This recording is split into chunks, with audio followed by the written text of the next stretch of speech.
নমস্কাৰ, আপোনালোকে চাই আছে সত্যমতী জয়তে। মূল বিষয়লৈ যোৱাৰ আগত বাৰে বাৰে একেটাই ৰিকুৱেষ্ট কৰি আছোঁ, আপোনালোকে যিমান বেছিকৈ পাৰে আমাৰ চেনেলখন ছাবস্ক্ৰাইব কৰিব, কাৰণ আমি বিচাৰোঁ সজাগ মানুহে বেছিকৈ আমাৰ চেনেলখন ছাবস্ক্ৰাইব কৰক। আৰু ৰাইজক সজাগ কৰাৰ কাৰণে আমি কথা বতৰাবিলাক পাতি আছোঁ। মই ৰঞ্জন চৌধুৰী।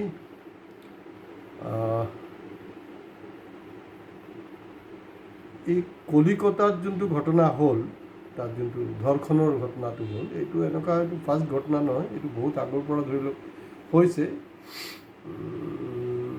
তো সেইটোক লৈ এতিয়া মানে ৰাজনীতিটো মেক্সিমাম হৈছে, যোনটো হৈছে তাততো এইটো ঘৃণনীয় কাম। তাত ইয়াত বেলেগ আৰু কোনো কম্প্ৰমাইজৰ কোনো কথাই নাই।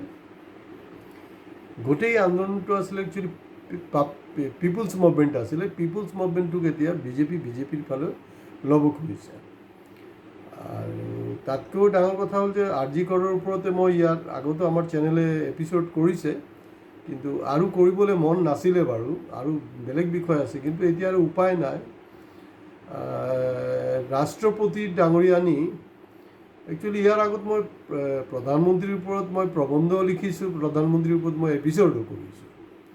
তো ৰাষ্ট্ৰপতি নিৰ্বাচন লৈ মোৰ যিমানটো মনত পৰে, 2022 মোৰ ভুল নহ'লে 25 জুলাই তাৰিখে অসমীয়া প্ৰতিদিন কাকতত মোৰ এটা লেখ ওলাইছিলে ৰাষ্ট্ৰপতি নিৰ্বাচনৰ সন্দৰ্ভত। আপোনালোকে পাৰিলে এইটো পঢ়িব, তাত কি পলিটিক্সটো হৈছিলে ৰাষ্ট্ৰপতি নিৰ্বাচনৰ সময়ত, সেইটো আপোনালোকে এবাৰ যদি পঢ়ে আমি নিশ্চয় ভাল পাম। গতিকে মোৰ একচুৱেলি মন নাছিলে যে ইয়াৰ পিছত ৰাষ্ট্ৰপতিক লৈ, আৰু এইটো ফাৰ্ষ্ট এপিছ'ড হ'ব যে ৰাষ্ট্ৰপতি ডাঙৰীয়ানীক লৈ কিবা এটা ক'ব লগা হৈছে। ৰিচেণ্টলি তেখেতে কৈছে, মানে ঘূৰাই পকাই মানে যোনটো ৰেপ ঘটনা তাৰ ওপৰতে, এনাফ ইজ এনাফ। হয়তো ডাঙৰীয়ানী আপুনি ঠিকেই কৈছে, এনাফ ইজ এনাফ, মেক্সিমাম আৰু কিমান মানে বৰদাস্ত কৰিম। কিন্তু কথাটো হ'ল যে আমি ইয়াৰ আগত শুনিছোঁ, অসমৰ কথাই কওঁ বাৰু, যেতিয়া আলফাৰ লগত এইবিলাক হৈছিলে বা বিভিন্ন ধৰণৰ ঘটনাবিলাক, ৰাষ্ট্ৰ সন্ত্ৰাস বুলি এটা শব্দ শুনিছিলোঁ। পৰাগ দাসে সাধাৰণতে এই শব্দটো ইউজ কৰিছিলে, আৰু ইয়াৰ পিছতো দুই এজনৰ মুখতো শুনিছিলোঁ ৰাষ্ট্ৰ সন্ত্ৰাস, ৰাষ্ট্ৰৰ দ্বাৰা সন্ত্ৰাস সৃষ্টি হৈছে। এতিয়া ৰাষ্ট্ৰপতি ডাঙৰীয়ানী তেওঁতো মানে চুপ্ৰিমো, তেওঁ চবতকৈ ডাঙৰ আৰু মানে আমাৰ যোনটো মানে ছিষ্টেম, আমাৰ যোনটো এডমিনিষ্ট্ৰেটিভ ছিষ্টেম, তাত তেওঁ মানে he is the highest supremo. তাত তেওঁৰ গোটেই ভাৰতবৰ্ষৰ যোনটো পলিটিকেল বিষয় আছে, সেইটো ৰুলিং পাৰ্টি হওক বা অপজিশ্যন হওক, তাক অলপ বেলেঞ্চ কৰি ৰখাটোৱে তেওঁৰ ডিউটি। অভাৰঅল মানে বস্তুটোক মনিটাৰ কৰা, কণ্ট্ৰল কৰা, এটা যাতে হেৰি থাকে। আৰু প্ৰেক্টিকেলি ৰাষ্ট্ৰপতি কিমান পাৱাৰফুল সেইটো আমি চবেই জানো, সেইটো ব্যাখ্যালৈ নাযাওঁ বাৰু।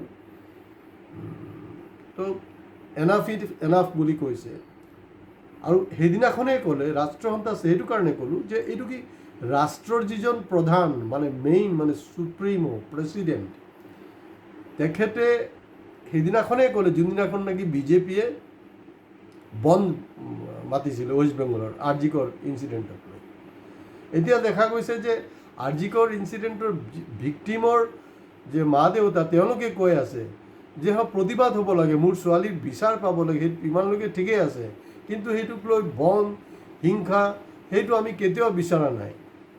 তেওঁৰ ভাৰ্চন, তেওঁৰ পেৰেণ্টছৰ ভাৰ্চনটো বেলেগ, কিন্তু সেইটো বিজেপি পলিটিচাইজ কৰিব বিচাৰিছে।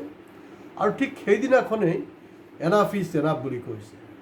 আৰু ৰাষ্ট্ৰপতি ডাঙৰীয়ানীৰ সময়ছোৱাত, তেওঁ 2022 পৰা ৰাষ্ট্ৰপতি হ'ল, তেওঁৰ সময়ছোৱাতে দেখোন চবতকৈ যোনটো ভয়ংকৰ ঘটনা হৈছিলে গোটেই বিশ্ব কঁপোৱা, এইটো হ'ল কি আপোনাৰ মণিপুৰৰ ঘটনাটো, মানে নিৰ্বস্ত্ৰ কৰি পেৰেড কৰোৱা হৈছিলে। তাতকৈ আৰু জঘন্য কাৰোবাৰ কি হ'ব পাৰে, বিশ্বগুৰুত এনেকুৱা এটা ঘটনা হৈছিল, তেওঁ এটা মাত মতা নাই।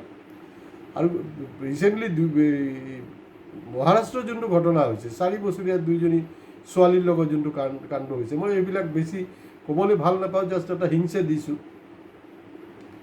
ৰাষ্ট্ৰপতি ডাঙৰীয়ানী মনে মনে আছে। উত্তৰ প্ৰদেশত ডেলি হৈ আছে ঘটনা। ৰিচেণ্টলি দলিত 2গৰাকী ছোৱালী হেং হৈ আছে গছত, তাত ক্লেইম কৰা হৈছে যে এইটো ৰেপ হৈছে, তাত কৈ আছে যে নাই এইটো ৰেপ নহয়, আগতীয়াকৈ কৈ আছে আপোনাৰ এইটো ছুচাইড, আগতীয়াকৈ ছুচাইড। আৰু লেটেষ্ট এটা ঘটনা সেই ৰাম ৰাজ্যবিলাকতে হৈ আছে, য'ত নেকি ডাবল ইঞ্জিনৰ চৰকাৰ, য'ত নেকি ৰাম ৰাজ্যৰ সপোন দেখুওৱা গৈছে, তাতে দেউতাৰ কিবা জটিল অসুখ হৈ আছে, তাত কোনোবাই ক'লে যে তান্ত্ৰিকক পঠাবলৈ। তাত কিন্তু সেই তান্ত্ৰিকজন কিন্তু মুছলমান নহয়, হিন্দু আছিলে। সেই তান্ত্ৰিকজন আহি চিকিৎসাৰ নামত, দেউতাৰ চিকিৎসাৰ নামত এই ছোৱালীগৰাকীৰ লগত বেয়া কাম কৰিলে। হিন্দু কিন্তু দেই। আৰু যেতিয়া বিলকিছ বানু, আমাৰ ৰাষ্ট্ৰপতি ডাঙৰীয়ানীক মই ক'ব বিচাৰিছোঁ, বিলকিছ বানুৰ অপৰাধীকেইটাক যেতিয়া এৰি দিয়া হ'ল, তেতিয়াতো তেখেতে কোৱা নাই এনাফ ইজ এনাফ।